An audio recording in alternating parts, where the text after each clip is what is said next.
Middle East peace process. The U.S. Secretary of State has called on Pakistan to stop encouraging anti-American sentiment. Hillary Clinton's remarks come amid anger in Lahore over the killing of 2 Pakistanis by a U.S. Embassy employee.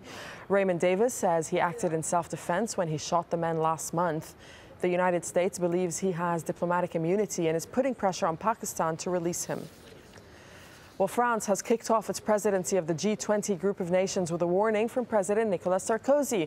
He says national interests must be put to one side. That's if the organization is to succeed.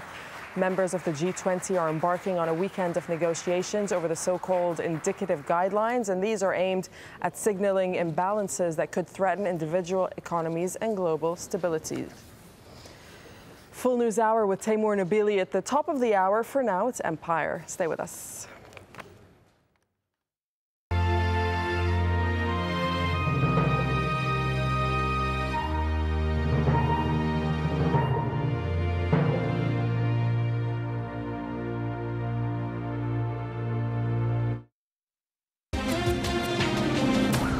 As geeks take on dictators, we will resist until our dying breath.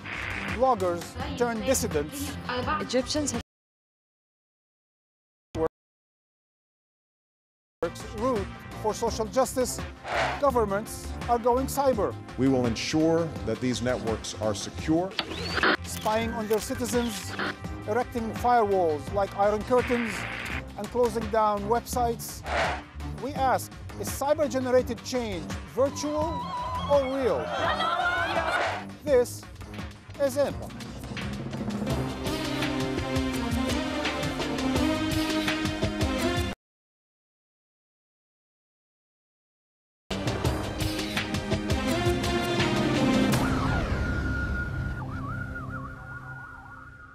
Hello and welcome to Empire, coming to you from the prestigious School of Journalism. Is power.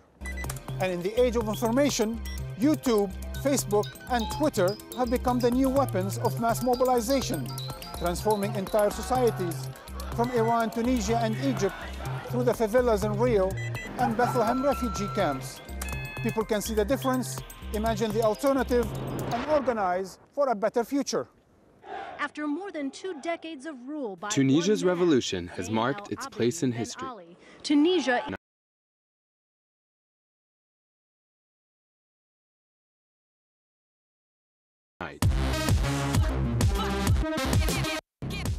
And weeks before the world's mainstream media woke up to the story, tweets, photos, and videos began popping up on the internet from Tunisia, warning of trouble to come.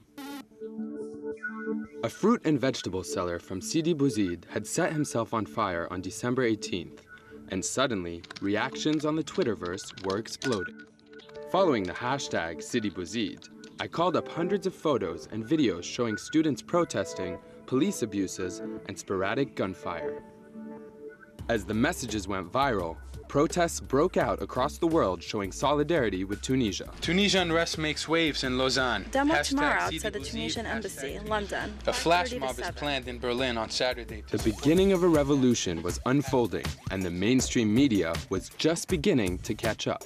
There are no reporters in Tunisia to tell us what's really happening. About this sooner. Mass media has totally failed. Terrorism equals lots of media coverage. Democratic revolution equals little media coverage. Tunisia's government began hacking into and deleting Facebook accounts. Protesters called for help from hacktivist groups. An unprecedented crackdown on social media. Censorship should get in touch with hacktivists and We really need a local version of Anonymous in the Arab world. And soon enough, another hashtag appeared across the networks. Anonymous. The Tunisian government has decided it wants to restrict the freedoms of their own people. In doing so, the Tunisian government has made itself an enemy of Anonymous.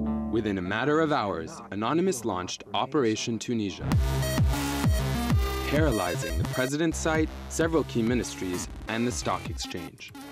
The group also shared a cyber war survival guide, sharing cables from WikiLeaks documenting Ben Ali's corruption, tips on running from cops, and proxy sites to access Facebook and Twitter. The government quickly countered with a phishing operation, stealing Facebook and email passwords to spy on activists and obliterate online dissent. But tweets continued to spread, documenting a society's breakdown. The internet is reportedly cut off from Sidi People are Bouzid. creating barricades to protect their neighborhood. Students demonstrating in Klubia, 50 miles Injured east. young man shot by police in his back in Kafsa. For a full week, I watched the story unfold online, speaking to activists, using Facebook and Twitter as protests turned bloody. And on January 12th, with Ben Ali's regime on the verge of collapse, Time magazine finally found the story. But the social networks had the best coverage. A new power structure had emerged, and protests had spread to other countries, and governments scrambled to buy time. Algeria steps up grain imports. Abdallah of Jordan sacks government. Plus free food for a year to keep calm. But the anger had already rooted itself inside Arab minds. Through social networks, Egyptians had began drawing connections in late December. Egyptians should copy Tunisia revolt. Toppling their dictator. That will start a chain reaction in the Arab world. Tunisia solidarity demo on Sunday. Inspired by Tunisia's success, finally, the fear factor had broken.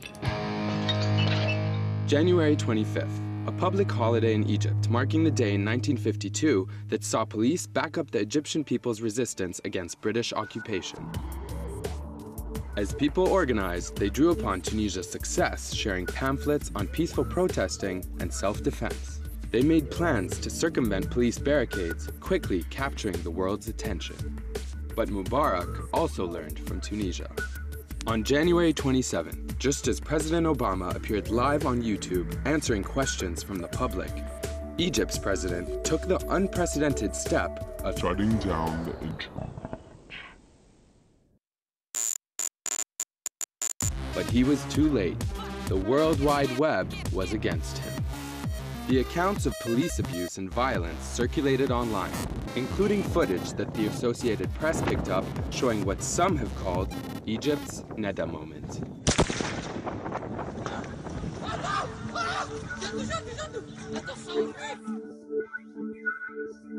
A coalition of volunteers, organizations, and activists set up platforms to get the message out. Egyptians, email me if you want to post info on Twitter. To break the block on Twitter, use this proxy. Hotline numbers for legal aid and requesting lawyers. 010. Even journalists in Egypt used their cell phones to send tweets to friends who relayed their messages. Internet's still down in Egypt. We'll continue to tweet via Shireen is safe. She just doesn't have internet access. So I'm tweeting on her behalf. To stop any news getting out, the government went after the media.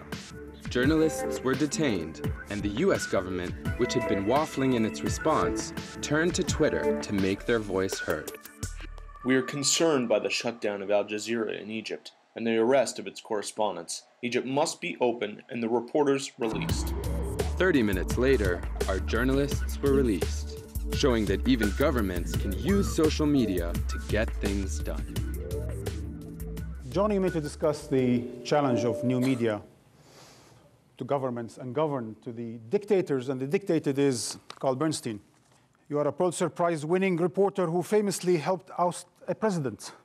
Amy Goodman, best-selling author and the dame of multimedia's Democracy Now! Professor Emily Bell, Director of Digital Journalism here at Columbia University and formerly at the British Guardian newspaper. Clay Shirky, you're a professor, author, and guru of new media. And last but not least, Yevgeny Morozov, cyber skeptic and author of The Net Delusion, The Dark Side of Internet Freedom.